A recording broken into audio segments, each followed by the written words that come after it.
कहानी का शीर्षक है डरपोक पत्थर। बहुत समय पहले की बात है। एक गांव में एक मूर्तिकार रहता था।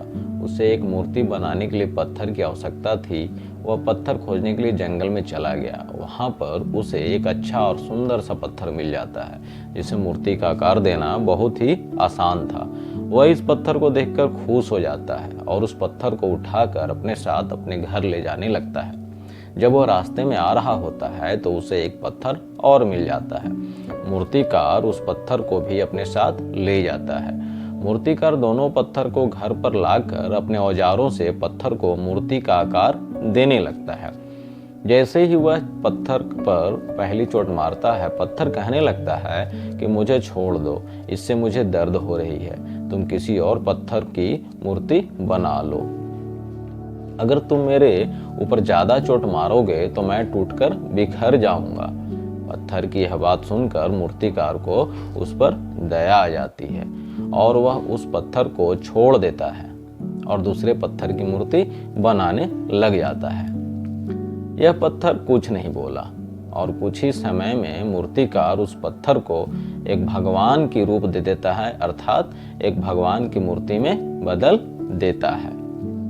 भगवान की मूर्ति बनने के बाद गांव वाले उस मूर्ति को लेने के लिए आते हैं, अर्थात खरीदने के लिए आते हैं उस मूर्तिकार के पास।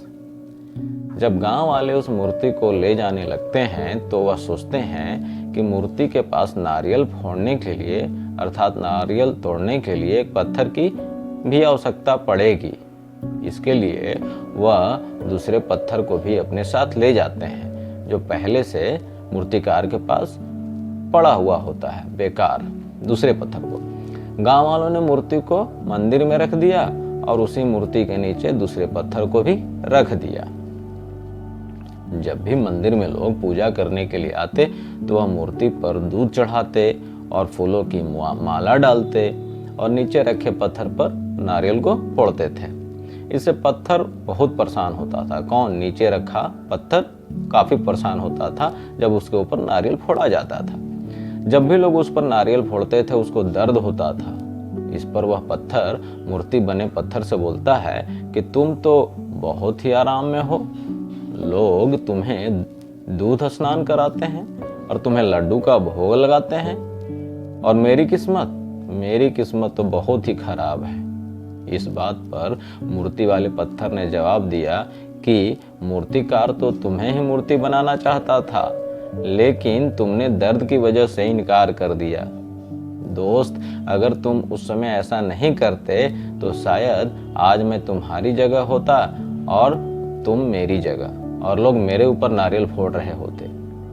लेकिन तुमने शुरुआत का दर्द सहन नहीं किया और तुमने आराम का रास्ता चुना, जिसकी वजह से अब तुम्हें दर्द सहना पड़ रहा है। यह बात उस पत्थर को समझ आ गई और वह आगे से कभी कुछ नहीं बोला।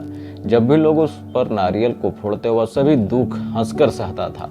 जब लोग मूर्ति को लड्डू का भोग लगाते थे तो उस पत्थर पर भी लड्डू का भोग लगाते थे। मोरल ऑफ द स्टोरी यह है कि इस कहानी से हमें सीख मिलती है कि हमें कभी भी किसी भी कठिन से कठिन परिस्थिति में घबराना नहीं चाहिए, क्योंकि पर शुरुआत में हमारे जीवन में कठिनाइयाँ आती है लेकिन बाद में सब कुछ ठीक हो जाता है। जो व्यक्ति शुरुआत की कठिनाइयों को सामना करके आगे बढ़ जाता है उसको आने वाला जीवन पूरा सुखमय हो जाता है। तो दोस्तों, कहानी अच्छी लगी तो चैनल को सब्सक्राइब और वीडियो को लाइक शेयर जरूर कर दें। इसके लिए आपका बहुत बहुत धन्यवाद। मिलते हैं अगले वीडियो में एक नई कहानी।